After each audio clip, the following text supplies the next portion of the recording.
Good morning, everyone, and thank you for joining us here today. And to our virtual audience as well, I don't want to leave you out. So good morning, good afternoon, or good evening from wherever you are today.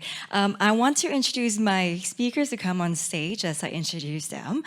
So today we have Dr. Alinet Adik, Head of ASEAN Regional Hub Global Reporting Initiative here. You can take a seat where your picture is at. We have Trista Chen as well, partner for the finance sector and M&A services in Asia Pacific for environmental resources management. We also have Jack Lin, president for Miotech, who is here today, and Simon Ng, CEO for RHB Asset Management, also president of the CFA Society in Singapore. Thank you all for joining us here today. Before we start with the, a Slido poll really, and our panel session, I'm just going to set out the context for our conversation today. So as Ian mentioned, this will be on the topic of ESG integration and valuation, a new era. For those, so in terms of, I guess you're all joining us here today, you know, investors and financial institutions are increasingly applying ESG considerations as part of the analysis to identify risks and growth opportunities as well. So integrating ESG into financial decision-making processes is only expected to increase, especially post-pandemic, and studies have shown that companies with high ESG ratings held up a lot better than their competitors during the crisis. However, ESG integration is still quite problematic with various emerging standards, greenwashing allegations, and ESG ratings being criticized for inconsistencies and having lack of transparency as well. So where does Asia stand amid this landscape of emerging standards, and how can the ecosystem converge on a set of credible methods to process and rate ESG data and performance? So with that, I'm going to go straight into our Slido poll question, which will be on, well, take out your phone and once again, snap the QR code there. The question we have today is, how effective has ESG integration been in unlocking capital for sustainability-driven projects and investments? We have three options: very effective, moderately effective, or not effective. And so we're gonna wait for a little bit for the poll results to be on, but while we're on that, actually coming back in. Very nice. Okay, we're gonna just let this go for a little bit longer. I'm gonna take my first question now to Dr. Ali. So GRI, you know, it is the International Independent Standards Organization for Sustainability Reporting for businesses to measure ESG performance. So in terms of the past 2 years, you know, the pandemic really has shown the fragility of our economy, but also has accelerated decarbonization and our energy transition efforts as well. How have you seen organizations adjusting their ESG strategy in response to the pandemic? Thank you very much, Megan. Before I answer the question, I would just like to say good morning to everyone here in the room and to all our online participants. Good afternoon, good evening, wherever you are. And it's nice to do in-person events again. I just had to get used to wearing shoes again. But having said that, so yeah, we have never before seen such interest on anything ESG and sustainability than, you know, in the last couple of years. I mean, we have seen a slow growth towards recognition on sustainability and ESG in the last 10 years, despite the fact that, you know, this NASA scientists made this call before the US Congressional Congress in 1988. But that's how human beings are. We're slow to react. Mainly we react when there's a crisis. And this is the biggest crisis of our time, the COVID-19 pandemic. So the COVID-19 has been a great catalyst for ESG. We have seen organizations, you know, businesses and organizations now doing sustainability reports. And I just moved here in Singapore, by the way, in June, and a lot of companies, organizations that I meet are asking me, do you know anyone who's an expert in sustainability, because we're looking to hire. So there is also a strong demand for sustainability professionals, but as we know, there's also a shortage in supply. COVID-19 has exposed the fragility of systems, heightened inequalities, and more importantly, how one crisis can create a series of crises, concatenated crises, as we call it. And as we know, COVID-19 is a health crisis, and that has created an economic crisis, humanitarian crisis. And we have seen organizations now recognizing that. And I think one good thing, and I know COVID-19 has been difficult for everyone, but I think I'm that half glass full person. And I think if there's one good thing that this pandemic has brought about from organizations, from human beings, particularly businesses, is that the growing the importance of S in the ESG. In all the discussions in sustainability, like most people just focus on the E, and there are still some people, organizations that think that in the ESG I have to choose one. Like, is it the E or SSG? And at GRI, which is the most comprehensive reporting standards out there, amidst on the alphabet soup of reporting framework and standard, we emphasize the interconnected of the E, of the economic environment and the social topics, and the importance, the importance of corporate governance to ensure that companies can effectively and efficiently implement their EES programs.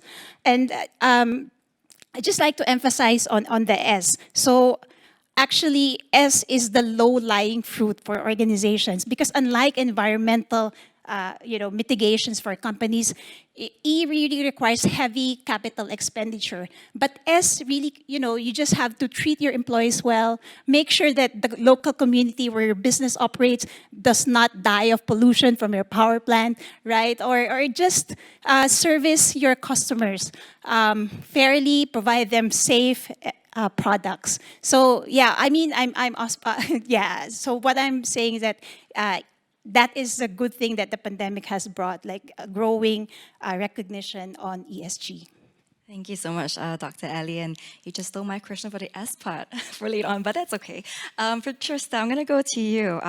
We've heard a lot this morning about, the big macroeconomic challenges that we're facing right now, including, we're being post-COVID-19 pandemic, the Russia-Ukraine war. So in your view, what's the greatest obstacle right now in facing ESG integration today? Thank you, Megan. Good morning, good afternoon, and good evening. Hearing from the panel speakers early this morning, I think we talk about a lot of geopolitics and a skepticism about ESG and climate change. And I think that at the higher level is still where one of the greatest obstacles that we have to justify that ESG integration is actually the right thing to do. I think moving forward, that question should be already answered on its own, the benefits that it actually brings, and moving to what should we do to address the integration rather than asking that. But that question is not supported by the lack of framework, the regulations, the policy. We talk about the need of all those necessity, the infrastructure to be in place in order for us to demonstrate the performance, but I don't think the finance sector or the public sector can weigh on the policy to be in place. It would be good if we finally have the taxonomy to define sustainable finance.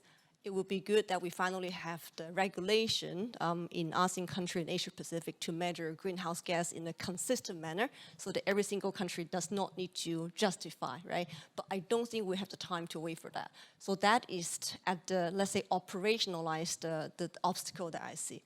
And then another level to the individual, I think working with the finance industry from ERM, we're largest sustainability consultancy, one of the challenges I find is that still need to convince the individual clients that there is the benefit for all of them when they structure a deal to consider ESG. What is the in for all of us to talk about climate change and ESG?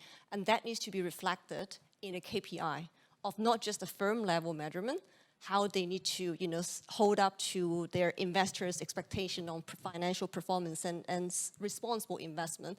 But then at the individual level, what can I gain from that? I think we all can talk about we want our offsprings, living in a sustainable world. We want to carry on the human mankind, but that is too broad and too philosophical level. I think fundamentally at the operational level, what are they holding against themselves to when they talk about ESG integration? And when that is understood and unlocked, then investment decision will focus on that. Then people will say that, right, it is actually a natural thing meaningful thing and then right thing and also beneficial thing to do when we talk about ESG integration. Thank you, Trista, for providing that perspective on that company and also the individual level. I think you mentioned earlier that it's good for taxonomy and regulation to be in place, but we can't wait for that to happen to integrate ESG. So I'm going to go to Simon here because I know that you hold two roles as CEO of RHB Asset Management and also president of CFA Society Singapore. There has been a big global movement to standardize a common language to define E, S, and G. So how is CFA Society, thinking about these developments and how has it impacted the finance industry? Right. Thank you, Megan. Yeah, good morning, everyone here, and good afternoon, evening to the audience in the virtual settings. Thank you for inviting CFA Society Singapore to this event as well. CFA Institute is a global association of investment professional investment management, and CFA Society Singapore is a local society as part of these global initiatives. The society has about 4,200 members right now in Singapore, and I think both the institute as well as the society are big advocate of the notion of promoting sustainability and, of course, in terms of the ESG moves. I think as what Trista has mentioned, in terms of the integration, and Megan has also touched on it. I think one important thing is the commonality. How can we provide a common language within this space so as to better the comparativity as well as references. I think in the very latest move that we witnessed in 2021 in COP26, IFRS Foundation has officially announced the forming of ISSB, which is a terrific initiative and a terrific moves that this organization will pose to harmonize the more than 600 different environmental, social, governance reporting standards. And I think this is one of the most, I would say, best development that we've witnessed in decades in the accounting as well as reporting world. So I think in this regard, we definitely can witness the society, the communities are moving towards the notion of how we can enhance the overall standardization to have a common language in this space. Just to further on that, to touch a little bit on what the initiatives from CFA Institute, back in November 2021, CFA Institute has also officially launched a global ESG disclosure guidelines. This is more sort of a guidelines for asset owners, asset managers, so as to provide investors with a better references in terms of how to evaluate investment products out there in the market, with the commonalities, with a guide in terms of what is the standardization and how do they go about assessing these investment products out there as available to the market. And I think this will help investors, be it public, private investors out there, with references that they can seek, I would say, refuge in terms of how do we measure it, how do they measure it, how do they compare the standards or sort of the reporting disclosure across various markets, across various geographic region, across various asset classes. So I think these are the areas that we have seen, as well as the initiatives that from CFA Institute and has been rolled out to the various countries. And in fact, for this the CFA Global ESG governance disclosure comes in 4 different languages: English, Mandarin, and I believe there's one in Japanese, and I think there's another language probably in one of the European languages. So I think this is really an approach that we're trying to see, that we are seeing, broadening the footprint of this standardization, and to provide that comparability to investors, particularly in the investment view. Thank you, Simon, for providing that context to the developments in standardization and also providing investors with data as well to make their investment decisions more carefully. I want to turn the next question to Jack. As president of Meotech, which is an AI-powered platform to, I guess, provide ESG data for better sustainable finance decisions. How have you kind of seen developments in Asia Pacific on this front?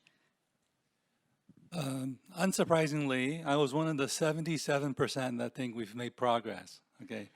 And, well, first of all, I have to echo my co-panelists that I'm still getting used to post-COVID. I came from Hong Kong a couple of days ago, so I'm still trying to process a room full of maskless people. That image I'm still processing. And furthermore, I've got to pass a PCR test right after this before I can board a plane back. So. But joking aside, so as a practitioner for the last 20 years, when I was a fund manager 20 years ago, talking to clients, and back then the methodology was a lot simpler and a lot cruder. So it was really about exclusion and about governance. And Asian clients did not want to hear anything about ESG related topics. We're here to make money. Don't talk to me about doing good. I'm, sacrificing my returns. I'm here to make money. It's very, very clear.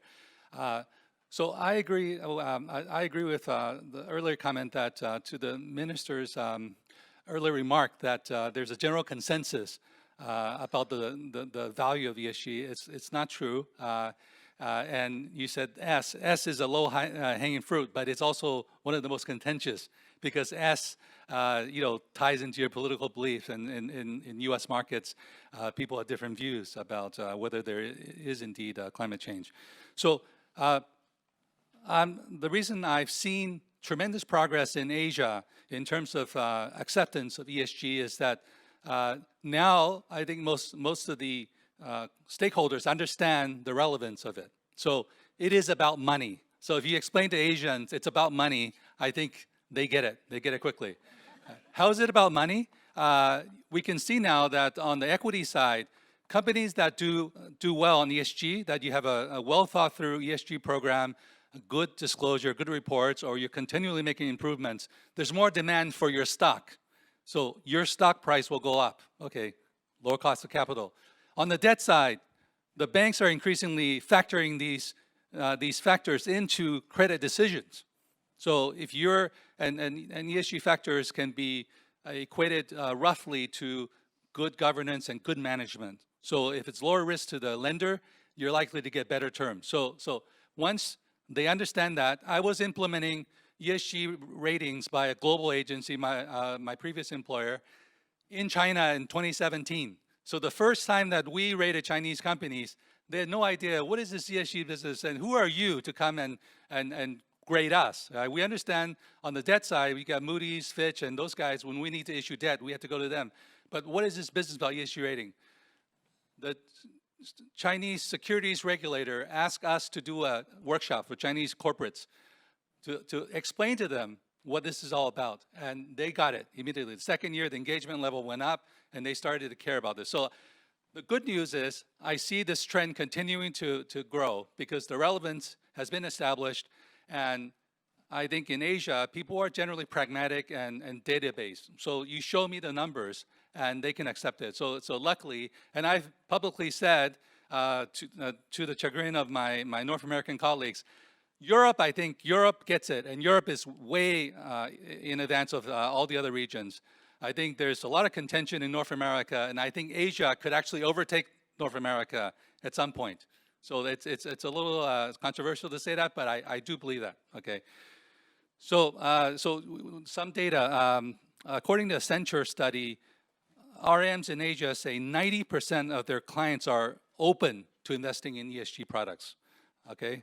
The flows into ESG-related funds have more than doubled to US 100 billion. So those are tangible evidence that the acceptance of ESG investing and the integration of ESG into investment products and investment processes is well on its way. So what are some of the potential obstacles for this growth to continue? Obviously, my co-panelists have talked about different standards. And we at Mealtech, we're here to solve one of the main issues is data, the availability of data. So obviously, if you want to be able to evolve your ESG development, you need good data to be able to measure the material factors, okay? To do analytics around those factors, and then to be able to prove, to quantify your progress, right? And so, if anything, I think the excitement over ESG is it's gone a little overboard, and there is definitely a real problem with greenwashing. The best defense against greenwashing is having ample data to be able to prove your assertions, right? And so I think that we do see progress on this front. We, applying our AI algorithms, are definitely actively improving the data set so that today we have 4 million Asian companies covered. And so it's the biggest, most comprehensive database for ESG in Asia today. Different various government entities, regulators, they continue to issue guidelines. So I think in terms of disclosure standards, those will get unified over time and it will improve. So really, I'm very optimistic about the overall trend. We're doing our part on the data and analytics to be able to help the industry progress. Thank you. Thank you so much, Jack, for providing all that, and thank you for making all the way here from your quarantine in Hong Kong. I wanted to address 2 points here, and I'll go to you later, Ali, on the common standard. But Trista, as Jack has just pointed out, the money talks here. Academics have really pointed out, the weak correlation between ESG integration and strong financial returns. Is this something that the industry should be worried about? I guess aside from what Jack said, and really, how can we strengthen the methodologies behind effective ESG integration into investment strategies? That's a very good question. Until now, I think it will be very challenging for any organizations that we are able to demonstrate the effort we put in ESG into the valuation. And that goes back to where I come from in the environmental sustainability space, that let's say 15 years ago when I first started this, the topic of ESG is always a cost you have to spend after you make profit, right? So most of the corporate would not want to talk about environmental health and safety because it's spending on the profit. And how can you measure that? If I put in effort on reducing the environmental incident, the safety, then can directly measure to the company valuation. Yes, we can talk about the cost to avoid, the hidden cost. We can talk about the cost to remediate when it comes to environmental pollution, the cost of human capital in preventing safety. But how can you say a company with good safety performance equals to X amount of market capital value? I don't think that equation is as transparent, as clear, even though the logic is very sound to us. Now moving into ESG, which is a topic closely related to environmental health and safety, social labors, all those in a broader stage, where we are going beyond compliance regulatory consideration into something as international or unified as we want to. But again, that's a topic based on the core materials that are very difficult to be quantified. And I think this is where the trick is linking the effort of ESG integration to actually the company valuation. So we shouldn't find the methodology to uncrack that, in my opinion, but really looking into why ESG, what is the ultimate objective of company doing that? And I don't think that the question is very difficult to answer for all of us here, and also for the public stakeholder, because it is the right thing to do. And when you come to the realization that it is something we all should do and move forward to, then the focus is not about how can I measure $1 into ESG and then X amount dollar out, right? And then it's about the whole company integration. And where I realized in participating in different forums and listen to different stakeholders, a couple of years ago, we still talk about ESG at a very high level, check the box, meeting investors' expectation, having a policy. This year, starting to a lot about ESG integration. And in fact, I think this is the third or fourth forum just in Singapore. This year, we talk about ESG integration and that focus. When they talk about integration, that means every single business decision should consider how ESG having the material impact and the why, right? Jack talked about accessing to capital, and that exactly ESGs get to the C-suite attention that sustainability, EHS probably never had achieved, or CSR philanthropy, because people realize it's a business decision. It's not a decision that we can make on the side. And once that decision is achieved, then we talk about what is your ESG strategy. So I think that is where the thought process comes to linking the alpha to the company with the effect and then the reason of ESG. And when it comes to good practice, I would think, I actually want to agree with Jack that I think Asian companies have the potential to surpass that, because we are very competitive nations, I would say. We want to do really good, and Asian companies are very good at learning from all the lessons and then go beyond and above, right? And this is the trend that we've seen. And then what would be, some key tips for companies or finance institutes wants to talk about ESG integration? I want to first start reminding us, as much as data and disclosure are very important, we need to start from the beginning, having the strategy in place, knowing what would be the material factors that they should consider in the investment decision, strategy, or the general corporate direction.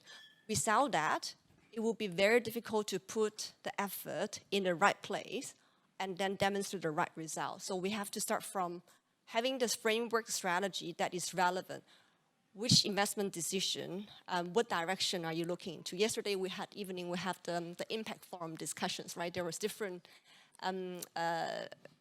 version of defining impact. And I think simply think that this is the impact we want to create. Doesn't matter whether it's public, private, what kind of financial measures, like what are the investment contributing to? That one, we have to set it, understood. And then we have to have what we call the ESG fund level playbook, which is associated measures that company investors should consider as screening, due diligence, integration, operation, and an exit. Only when you have every single stage of the investment cycle have certain element that will be the most relevant ESG topic that you consider, then you can say that we will have the mechanism to measure it. And only when you measure the KPI, you can manage it, right? So we heard from Steve earlier that if you don't measure it, how can you say that we are actually driving reduction? And that's where the data part comes in. Disclosure comes at the end of demonstrating transparency, disclosure of doing, how are we performing on what we commit. And if we overemphasize on the disclosure part, a lot of the effort actually goes into gathering data, collecting for the purpose of disclosure, but that doesn't answer the million-dollar question. How do I integrate ESG into the right places that can create impact for my investment? Can I jump in here? Go ahead, Simon. Teresa's mentioned about valuation, and there's something close to what I'm doing, in the asset management arena. And I think the difference between ESG and ethics is ethics can be really qualitative, as in you do something when no one is watching you. You do the right thing when no one is watching you. But I think it's ESG front, I think it has gradually been transpired, and I think this is something within the asset management world has been evolving over the last several years of the integration of ESG. Again, let's not talk about data, all right? Data, I think it's probably the next topic to talk about, but the integration of the valuation and how is that going to stir stewardship to the investee companies. And I think this is something that within the research world, within the asset management world, whether it's a buy side or even a sell side, how this has been evolved in terms of the element of how analysts putting in the ESG factors within the overall analytical approach in evaluation. I mean, I can sort of cite a few forms over here. Well, first, we talk about discount rate. Right? Discount rate is an interest rate where you put on the company future cash flow to look at what their existing value is going to look like, or existing valuation is going to look like.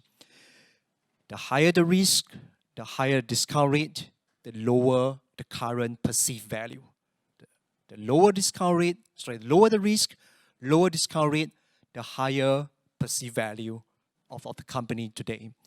So there's an element that what analysts would be adopting. Just to give you another form, in terms of from the valuation aspect, P ratio, right? The element of what analysts put in terms of ascertaining the value of the per dollar of earnings that this company is generating. And that gets affected by the ESG factors that analysts will put in. Just to drill in a little bit deeper into the financials and how that is going to stir the stewardship in invested companies, P&L, top line, bottom line. And I think this is something, it's not just purely about reduction of cost aspect, as what Teresa has touched on earlier, where a lot of companies view ESG as a pure expenditure. But more so, there is a revenue contribution, the revenue aspect of that, whereby for the invested companies to determine what are the products or services that they need to embark on, which will create a positive impact. And what are services and products that they have existingly that they need to reduce or they need to maneuver in order to create, in order to sort of reduce that negative perception from the sustainability perspective. So that is on the top line. And on the cost, what are the additional expenditure that the company needs to have in order to move forward, to taking forward the sustainability. And of course, just now, Jack has also mentioned in terms of cost of capital. Would you need to pay more to your shareholders in terms of equity for the business that you're doing, which your shareholders will perceive to be low in value from an ESG standpoint? Or do you even need to pay a higher interest rate to your lenders for the activities that you're doing, for the services or products that you're doing in a firm that would make the lenders be coming in with a higher interest rate because of the ESG score or sort of the perception of the ESG value that you're contributing? So I think in that front, I think that itself is an element of how the valuation is sort of driving in to this world, so as to take it forward to how to stir the overall stewardship to the investing companies from a valuation point of view. Hello? Thank you, Trista and Simon, for providing the perspective on ESG valuation, which is a very important topic here. But I wanted to pull back a little bit and pose the next question to Dr. Ali. We talked about one of the challenges of ESG integration, which is that there isn't a common standard globally right now to measure performance, and in terms of the transparency of ESG data as well, that is quite lacking still. How is GRI thinking about this and the push for a common standard globally right now? Yeah, that's a very relevant question. As we know, we're seeing so much discussion and development with regards to harmonization of reporting standards and frameworks, particularly in the last couple of years during the pandemic. I will answer that in a circuitous way, because in the spirit of agreeing with Jack, I'd just like to agree with him also when he said that, it's all about money, right? When you talk to companies. Let me qualify that before you get upset with me, okay? I'll share with you an anecdote. I started my work at GRI in 2018, and one of the first engagements I had was with a room full of bankers. And I was talking about sustainability and sustainability reporting, and they were just looking at me as if I was from Mars. Anyway, so one of the breaks, one banker came to me and she asked me, like, you're asking me as a bank to bypass a business opportunity just because they're not sustainable. But if I bypass them, they'll just go to another bank. So I told her, okay, let's put it this way. If a beverage company approaches you, ask for a loan, and their main resource is water, how do you make sure that they pay you back, right? We know now that water is a very scarce resource, and there are so many competing uses, and we've seen cases in other countries where commercial use is the very lowest of priority. So I asked her, okay, so if you don't ask a beverage manufacturing company how they manage their water resource, then if water runs out where their factory is, how do you make sure that they pay you back?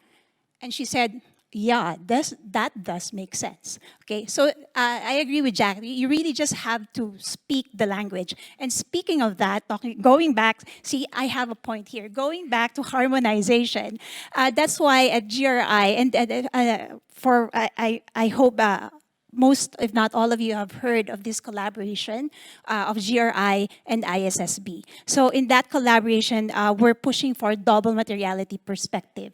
So for GRI, we have for 25 years, by the way, we're celebrating our 25 years this month. Yeah, so we have always been pushing, advocating for the sustainability impact perspective, meaning companies should report on their impact to the economy, environment, and society. Whereas ISSB, they are pushing for the enterprise value perspective, meaning what are the impacts of sustainability issues to the financial, operational, and reputational aspects of companies. Now, one without the other, it's dangerous to subscribe with just one perspective. And I don't know if we have ISSB friends here, but this is just my perspective. This is not a GRI position. Let me just qualify that. For me, just subscribing to the enterprise perspective is bringing us back 30 years. The perspective of Milton Friedman, where corporate's main purpose is to satisfy or maximize shareholders' value. Because if we just look at this, if we just consider the impact to the sustainability, impact of sustainability issues to the company's financial bottom line, it's just so easy to justify or disregard sustainability issues. I don't know if you've read this article about a big fast food chain company that was upgraded by a ratings agency, considering the fact that they have their carbon emission is much larger than Portugal or Spain combined, right? And because how did they justify that upgrade? Because they said, well, their GSG emission is not that relevant to their financial bottom line anyway. So, I mean, with me, my interpretation is as long as they can buy cows, that's fine, right? But they said that emission is offset by the fact that they are, they have very good recycling policies. So I read this cartoon yesterday on Dilbert, like which it was quite funny because making fun of companies that choose one letter over the other. So okay, going back again, the trends. Yeah, I'll just go back to the trends. So with that is the main idea between the collaboration. And then moving forward, what would shape this harmonization? So we've heard of the recent draft released by the EU CSRD, the Corporate Sustainability Reporting Directive, and then the U.S. Securities and Exchange Commission consultation paper as well. So there are 4 items there that I think would shape how reporting standards and frameworks would look like in the future. One is, of course, as I mentioned, double materiality. Next is reporting by SMEs. Right?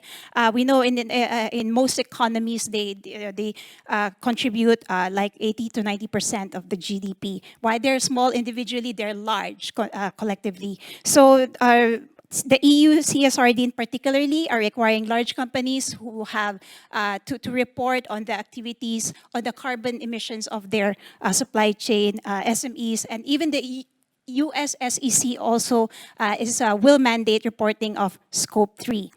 Another development, I think, that will shape this endeavor is external assurance. Here in Singapore, SGX does not require external assurance yet, but internal auditing is required. But the EU CSRD will be requiring external assurance because my co-panelists here have mentioned greenwashing, right? While it's that's the flip side of sustainability reporting. It has been used by a lot of companies for greenwashing. In fact, there has been a report by Climate Action 100 that of the largest emitters in the world, only six has committed to align their expenditure with long-term emission targets.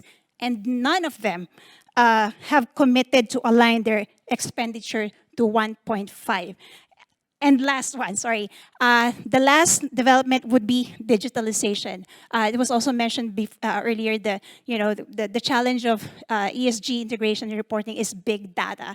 But that's not a problem now. There's so many technologies available. So digitalization will help companies populate and analyze this information. Thank you, Ellie, for that very comprehensive discussion on I guess the talk on unifying global standards as well. I'm going to turn to the Q&A only because we don't have a lot of time left. I want to turn to Jack for this one. I just got this through our Slido poll, but also it also merges with the talk on data as well, the need for data. This question comes from Chad. He says here or she, I agree data are needed to guide important ESG decisions, but are these data, e.g. carbon emissions, trustworthy for the finance sector to act on with certainty? That's a very, very good question. Now, our solution is to apply technology, artificial intelligence, natural learning to solving this problem. Even though we believe we have the best data set in Asia today, right? We're backed by GIC, JP Morgan, HSBC, so it's widely recognized that our technology is world-class. But it's still not perfect. It's still not perfect. Markets like China, the availability of data is not going to be even across markets. So how are we supplementing this to solve this problem? And earlier you mentioned disclosure. Of course, self-disclosure has its limits because companies have a self-interest to try to disclose only the positive and minimize the negative. So we go to alternative data sources. Government filings. So how many times have you been sued by your employees? Labor tribunals. Environmental fines, right? These are things that are very transparent that they cannot hide. So if you do not self-disclose, we'll find that out, and this is going to cost you. Satellite data, okay? We can look at satellite imagery, and we do monitor social media. Now that's slightly controversial. That people that we 5,000 social official media and social media. So we have real-time feeds on what people are saying about you. Now our clients say, but what about fake news? Of course, we cannot root out all fake news. I mean, the obviously bad stuff our algorithm takes out.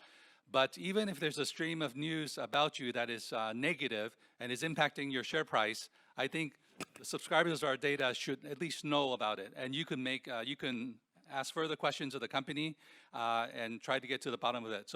So applying technology to try to solve this data availability and data quality issue. There's actually there's actually a lot of data available. It's just how do you organize it in a way where you can gather insights out of it and apply it to the material ESG factors that you're interested in. Thank you, Jack, for taking that question. I'm going to open just one question to the audience right here. If anyone had any burning question. Yes, we've got a lady, a female lady over there. Oh, we got two. Let's see whether we have enough time, okay? Thanks, panel, for such an enriching discussion. So there has been a small but an increasing attack on ESG in US. So how do we think that coming to Asian market and response of the Asian investors, company, what are your thoughts on that? Would that pick up in Asia and companies need to prepare for that? That's just slowly going to die out. Shall I take it? I think inevitable there will be mixed noises about such topics. Earlier this morning, the breakfast panel talked about the topic of plastic is not debatable thing that is not important, but for climate and ESG is still to be answered, right? We talk about that. My view is that the condition of the capital pretty much would define how the Asian market will respond to that. And we were quite bold and saying that investors are all money driven, which is not wrong, right? Whoever has the mean of financing and the condition of the financing pretty much will set the requirement. And in Asia Pacific, we still have a large demand of various means of financing. And I think that question is not much geopolitical concern, but really come down to various finance institutes' requirement on that. Should we be able to align all the interests and understanding the importance of ESG and climate change, public-private financing, I don't think that noises will be to the degree of impact in US comparing to Asia Pacific. And we still have some time to go to be able to address that, whether it is a question or not, and we have to focus on addressing ESG first, and then we talk about whether it is something that we should worry about. That's my view. Thank you. Thank you. Ping has just one more, and then we gotta move on to the very last question. Thanks very much. My name is Ping Manongda. I'm the country head for the Philippines at EcoBusiness. And my question is for Jacqueline. You probably caught wind that JP Morgan already offered a double materiality ESG product to their clients. What's your reaction to this? Well, I think it's a positive development. One topic that hasn't been addressed this morning is education, and we as practitioners across the entire ecosystem, the discussions in the public about this, and we talk about the contentions in the U.S. I personally don't think it's coming to Asia because one. I think most Asian societies are quite pragmatic and more data-driven, so you can actually have a reasonable conversation around data, whereas in some countries it's alternative reality, so you're not even on the same plane, so it's hard to have discussions there. So I'm optimistic about that. But back to your point, I think it shows that financial institutions continue to innovate, and they innovate because there's demand from clients. And clients are, in the wealth management space, the generational wealth. So a lot of the Asian wealth, the first generation, the founders, they tend to be, hard-driven because they came from nothing. But now the money's being passed to the second generation, and it's more about it's more well-rounded look at sustainability. So it's a bit more like the European wealth. Once it gets to the second, third generation, they do have a more holistic view rather than it's just purely what percentage return it drives to us. So I think it's positive, and I think we'll see more of that. Thank you so much, Jack, for that, and Ping for the question as well. With an eye on time, I really have only one more question for the panelists. And if Ben, you can pull up the poll question we had from earlier as well, and we can take that into that last question we have. And the question is, what is the one major force at the top of your mind that will shape the ESG integration landscape going forward? I'm going to start with Simon, and then we'll go down. Sure, thank you. I think I would say it's data. I think Jack has touched a little bit on that as well. And data is not just about being the transparency of it, but more so is in terms of the usability, comparability, as well as the frequency. I think in today's age, to me, I would have picked non-effective, to be honest, if I'm going to be attempting this question. The data part is still very lacking, particularly in the research world. A lot of these non-financial disclosure narratives that is yet to be quantified, which will allow analysts to use it in a more rapid way, despite the effort from AI, where it could absorb or sort of interpret enormous amount of data, in a very short period of time. But the transferability of this non-financial disclosure into something that's quantifiable would not allow any sophistication of AI to capitalize on it. So I think, to me, I would really in my world, we need data, and we need future data. More so in today's context, what we are seeing is more of a backward data. So I think that's probably the forefront. Thank you, Simon, and on to Trista for this one. I think it's the effort of cooperation among all parties. The ESG ecosystem is so dynamic and grown so fast in the last couple of years that I think we have more than hundreds of parties, from frameworks, standards, ratings, disclosure, and standard and data providers out there. And until we cooperate together, ESG integration can still be fragmented and interpreted in different ways to the benefit of different parties, right? So I think we need alliance onto mutual understanding and agreement of how we measure the use of data. And then the question of greenwashing would not be much a focal point because we all have a mutual understanding. And for us to do that, we need all parties to cooperate on the same front and agreeing the importance, agree on certain disagreement, but agreeing on the most material topics for us to actually meaningfully talk about ESG integration. Yeah. Thank you, Trista, for that. And for Jack. When I mentioned we have 4 million companies in our database, astute ones in the room would probably think, well, there are not that many public companies in all of Asia. So we're also tackling the unlisted, the SMEs. As you say, that's a much bigger part of our real economy. And if you think that data is a challenge on the public side, it's even more of a challenge on the private side.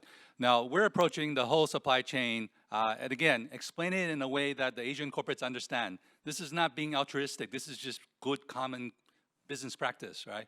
So your buyers from Europe or US may now come to you and say, give me the environmental impact of your entire supply chain or your carbon footprint of your entire supply chain. Now, we're providing them the tools that would allow them to gather that data, process it, and be able to generate that report. Otherwise, there's no way you can answer that question, and therefore you will lose business. So again, explain it in real, pragmatic, practical terms why this is worth your effort. And we're just beginning this journey on the whole supply chain, unlisted company data gathering journey. But I'm personally very optimistic that we'll get there. Thank you so much, Jack. And finally, but not least, Ellie. Yes, because I'm from GRI, I would say it would be sustainability reporting. But let me again qualify that. Yes, as I said, sustainability reporting has been around for 25 years. But when we started out reporting, the concept of sustainable business practices or sustainable development goal were not, in the consciousness of organizations yet. But what's good, the good thing that's happening now is the entire ecosystem is in the sustainability space. Raters, investments, financial institutions, regulators, they're all now working together. And I think it's safe to say that everyone now realizes that the ability of a company to withstand the crisis is anchored not only on its financial but non-financial factors, and we have gone beyond looking at sustainability reporting as a mere compliance exercise. It's a risk management tool. It's a business management decision-making tool. Thank you so much, Ali, for that. And with that, going back to the poll we have again, it's very positive and very, very happy to see that. And I hope today's conversation also has shown you how ESG integration can be even more effective in unlocking capital for sustainability, different projects and investments. And with that, I would like to end off our panel here. And thank you, Simon, Trista, Jack, and Ali for sharing your insights.